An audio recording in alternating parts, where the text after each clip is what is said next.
네, 안녕하세요. 반갑습니다. 오늘도 한번 시장 살펴보고요.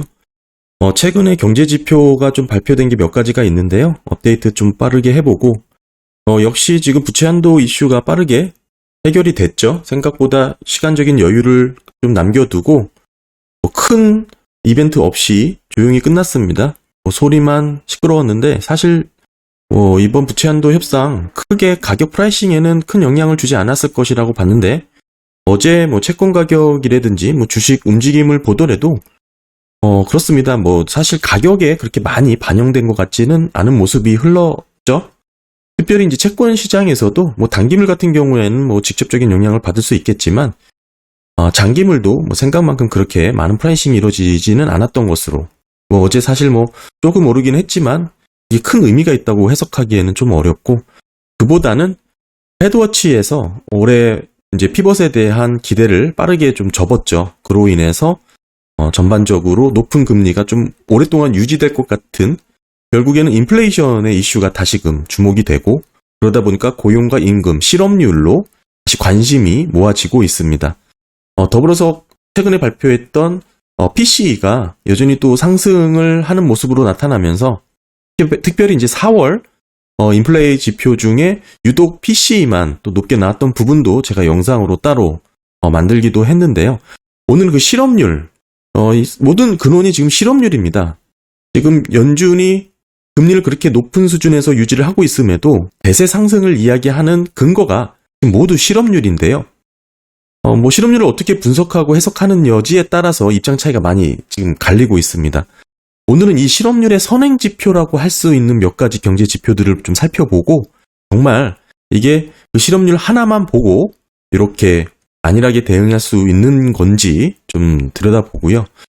먼저 지금 타이틀 42호 정책이죠. 이게 폐지가 됨으로 인해서 이제 미국에 빠르게 저임금 수요가 몰리고 있다. 결국엔 이게 실업률이 늘어날 수밖에 없는 수순에 들어섰다. 이게 이제 5월 초의 얘기니까 사실상 숫자로 잡히는 거에는 좀 시차를 두고 반영을 하겠죠. 첫 번째는 미시간대 소비자 심리지수가 확정치가 발표가 됐죠. 그 부분 좀 살펴보겠습니다. 미시간대 소비자 심리지수라든지 기대 인플레이션, 이게 좀 높아진 부분 우려스럽고요. 다음에 이제 컨퍼런스 보드의 소비자 신뢰지수가 있습니다. 그리고 제조업 PMI라든지 유가 등을 좀 살펴보면 과연 지금이 분위기가 우리가 이제 안일하게 생각하고 대세 상승으로 이어질 만한 분위기인지 따져볼 수 있을 것 같은데요. 사실 실업률을 제외하고 말씀드린 모든 지표는 한 방향을 가리키고 있습니다. 그 방향이 무엇인지 한번 살펴보겠습니다. 먼저 미시간대 5월 소비자 심리지수죠.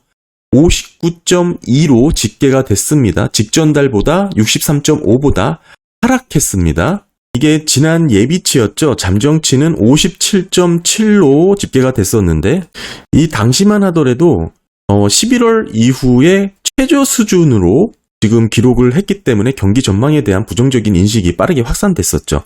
물론 예비치 57.7보다는 현재 59.2로 발표를 했기 때문에 다소 높아진 것은 확인이 됐고요. 네, 다음은 소비자 기대지수가 55.4를 기록을 했습니다. 마찬가지로 소비자 평가지수도 64.9로 전부 다 하락해서 지금 조사가 집계가 됐고요. 지금 더불어서 이제 기대 인플레이션도 살펴보면 기대 인플레이션은 4.2%로 전월 4.6보다는 더 낮아졌습니다. 그러면 예비치 4.5보다도 낮아진 것이죠. 그러니까 1년 뒤에 기대 인플레이션은 다소 낮아졌다라고 볼 수가 있고, 다만 5년 장기 인플레이션 같은 경우에는 3.1%를 기록하면서 전월치 3.0보다 약간 올랐죠. 이 부분이 상당히 우려스럽다는 것을 우리 시장은 또 채권 시장은 또 바라보고 있고요. 특히 장기 기대 인플레이션은 여기죠. 2.9를 기록한 이후로 3.0 또는 3.1 이런 식으로 계속 상승하는 모습을 보여주고 있습니다. 지금 3.1이라는 숫자가 지금 현재 5월달 기준이고, 지금 보시면 가장 높은 영역대에 머물고 있다는 것을 확인하실 수가 있죠. 한마디로 지금 1년 단기 기대 인플레이션은 다소 하락하는 모습이 나왔지만, 장기 기대 인플레이션, 5년 기대 인플레이션 같은 경우는 2개월 연속으로 지금 3%대를 유지를 했으며, 지금 1월 달부터 계속 꾸준히 상승하고 있는 모습이 이어지고 있습니다. 따라서 지난 2년 정도까지 이렇게 확대를 하더라도 장기 인플레이션 같은 경우는 2.9에서 3.1% 범위를 왔다 갔다 하는 모습을 확인하실 수가 있죠.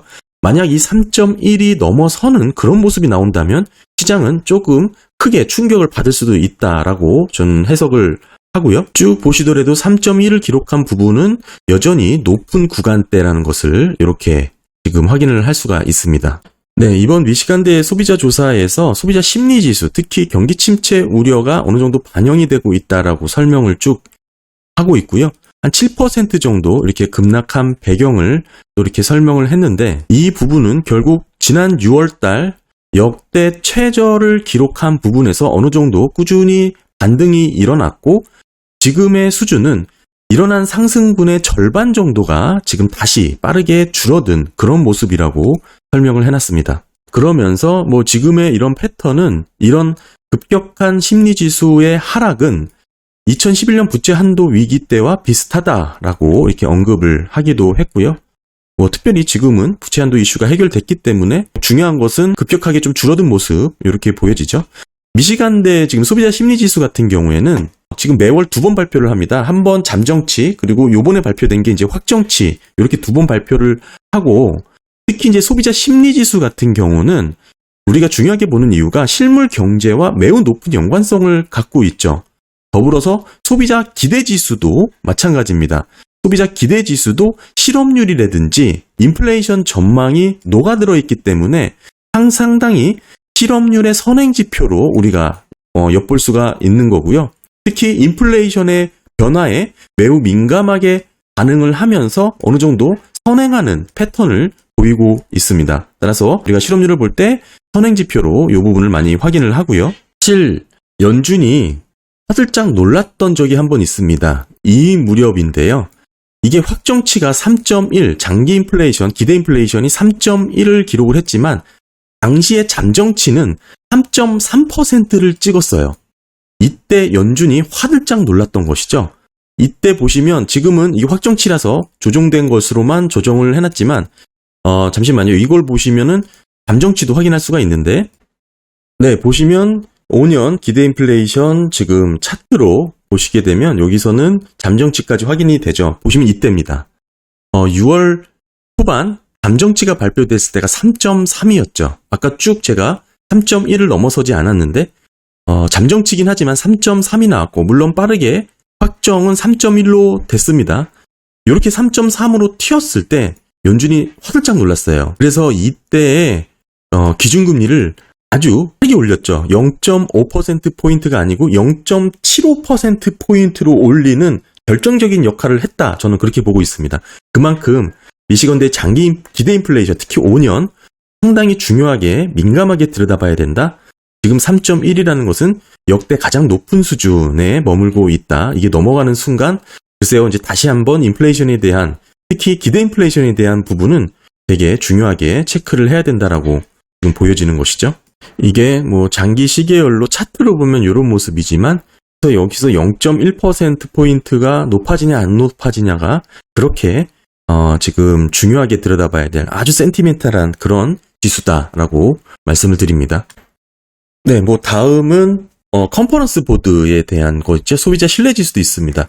컨퍼런스 보드가 발표하는 이 소비자 지수는 크게 세 가지인데, 소비자 신뢰 지수, 상황 지수라고 볼 수 있죠. 현재의 기준, 또보다 다음에 이제 소비자 기대 지수, 이렇게 세 가지가 있습니다. 중요하게 보는 소비자 신뢰 지수는 현재 102.3을 기록을 했죠. 이번 달 기준이고요.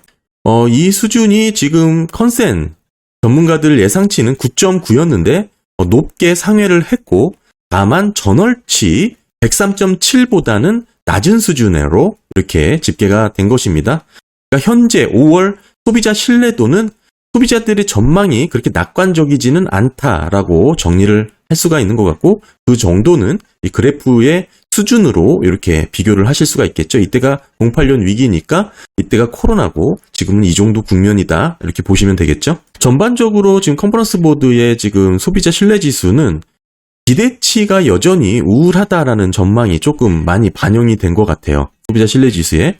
특히 현재 고용과 뭐 일자리에 대한 부분도 이렇게 다 반영을 해서 지수로 표현을 한 거기 때문에 이 부분 뒤에서 좀 더 설명을 좀 드릴 거고요. 특히 이제 고용에 우리가 민감하기 때문에 고용 상황에 대해서만 지목을 해보면 현재 일자리가 충분한 것 같냐라고 물어본 소비자들의 대답이 4월 달에는 충분하다라고 대답한 게 47.5였어요. 근데 5월 달 들어서면서 43.5로 4%포인트가 감소를 하면서 가장 크게 악화가 됐습니다.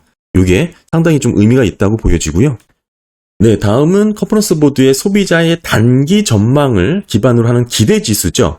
이 기대지수가 상당히 중요한데 71.5로 집계가 된 거고 직전에는 71.7, 그러니까 뭐 비슷하긴 한데 약간 줄어든, 약간 감소한 지금의 모습이고요.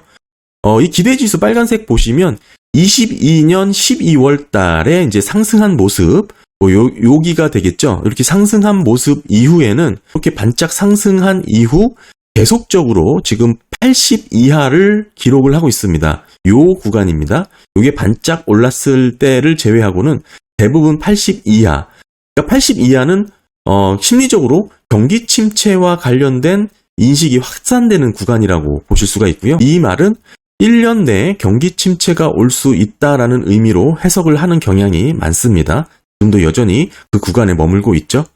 사실 22년 이때서부터 꾸준히 머물고 있었습니다. 반짝 오르긴 했지만 이걸 충분히 회복하고 넘어서지 못하고 다시 지금 하락하고 있는 모습이 나오고 있고요. 정리해보면 지난해 2월 이후에 보시면 12월 달 한 달 잠깐 80을 선회했던 거를 제외하고는 모두 80을 밑도는 수준에서 지금 머물고 있다. 이렇게 보실 수가 있죠.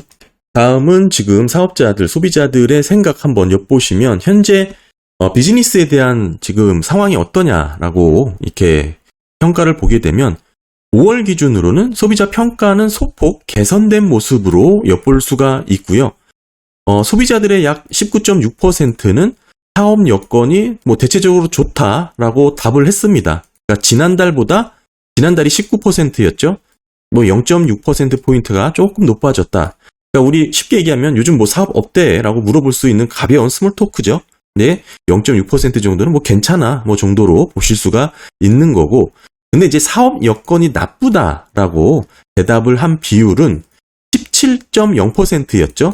그러니까 18.1보다 조금 낮아진 겁니다. 전반적으로 지금의 소비자들은 사업 여건을 대체적으로 긍정적으로 평가를 하고 있다. 뭐 이렇게 해석을 할 수가 있습니다. 그렇긴 한데 노동시장에 대한 소비자들의 평가는 좀 엇갈렸죠. 소비자들의 이제 43.5%는 일자리가 풍부하냐라는 대답에 43.5%만이 그렇다라고 대답을 한 것이죠. 그러니까 이게 47.5에서 아까 초반에도 설명드렸지만 빠르게 줄어든 모습입니다. 상당히 이거는 의미심장한 실업률과 관련된 설문조사라고 저는 보여지고요. 이렇게 빠르게 감소했다는 것을 눈여겨봐야 될 것 같고, 특히 이 부분이죠. 일자리를 구하기 어렵다고 답한 수치가 지금 지난달 10.6에서 12.5로 높아졌습니다. 노동시장이 글쎄요, 그렇게 좋은 모습은 아닌 것으로 지금 집계가 되죠. 이 두 가지를 놓고 보면 비즈니스 환경은 좋아졌고 고용은 조금 어려워진 그런 모습입니다. 두 개를 믹스해보면 어느 정도 지금 42호 정책이 폐지된 것과 맞물려서 해석을 할 수 있겠죠. 네, 다음은 WTI 유가 70불이 깨졌습니다. 그리고 구리 가격 보시는 것처럼 힘을 못 받고 있죠. 계속해서 하락하고 있습니다. 뭐 여전히 뭐 지금 예전 수준으로 글쎄 회복하기보다는 꾸준히 하락하고 있습니다. 구리 가격이 이렇게 빠졌는데 글쎄요, 제대로 된 턴어라운드라고 설명하기는 좀 어렵죠. 특히 이제 반도체는 PMI 지수가 상당히 중요합니다. 구매관리자 지수가 50이 넘어서는 확장 국면이 아니라면 글쎄요, 지금 제대로 된 반도체 호황기로 해석을 할 수는 없는데, 특히 이제 중국 같은 경우 오늘인가요? 이제 새로 업데이트돼서 발표가 될 건데 어찌됐든 직전 거를 살펴보면 오늘 게 발표가 됐네요. 2023년 5월 31일 어제 한 것 같군요. 48.8이 나왔습니다. 그러니까 여전히 지금 50을 넘어서지 못하고 있는 모습이 나왔죠. 우리가 요때만 하더라도 지금 52.6, 52로 나오면서 중국 경기가 특히 제조업 경기가 돌아섰다라는 기대가 상당히 지금 반영이 됐었습니다. 리오프닝 관련해서 이제 다시금 살아난다고 했는데 요번 달 그리고 직전 달 모두 50을 넘지 못하면서 특히 이번 달에는 더 지금 하락했죠. 48.8로 예측치를 크게 하회했고 직전보다도 낮아졌습니다. 만만치 않다라는 것입니다. 중국 PMI가 돌아서지 못했습니다. 네, 미국은 아직 침체 국면이라고 보실 수가 있죠. 침체라기보다는 위축 국면이라고 표현하는 게 더 정확하겠죠. 여전히 50을 넘어서지 못하는 모습이 꾸준히 지금 보여지고 있고요. 특히 이제 이 부분 직전보다는 높게 나와서 조금 기대를 하지만 이거를 갖고 반등이라고 표현하기는 어렵죠. PMI 지수가 50을 넘어서지 못하는 국면에서의 반도체주의 반등 조금 해석을 달리 해야 된다라고 저는 보여지고요. 이 미국 PMI 같은 경우에는 구체적으로 신규 주문 관련해서 아직은 글쎄요, 긍정적으로 해석할 만한 그런 집계가 아닙니다. 꾸준히 하락세를 이어가고 있습니다.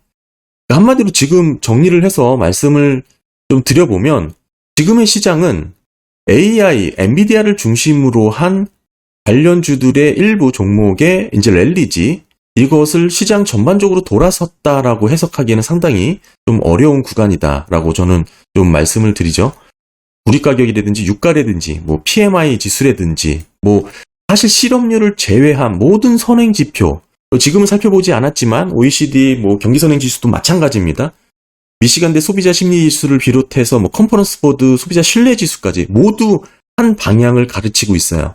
실업률만 제외하고 대표적인 후행 지표입니다. 모든 선행 지표들은 경기 침체를 지목을 하고 있습니다. 더불어서 42호 정책이 폐지됨으로 인해서 6월달이 넘어서면서부터는 빠르게 지금 대체 인력들이 공급이 된다라는 뜻이죠.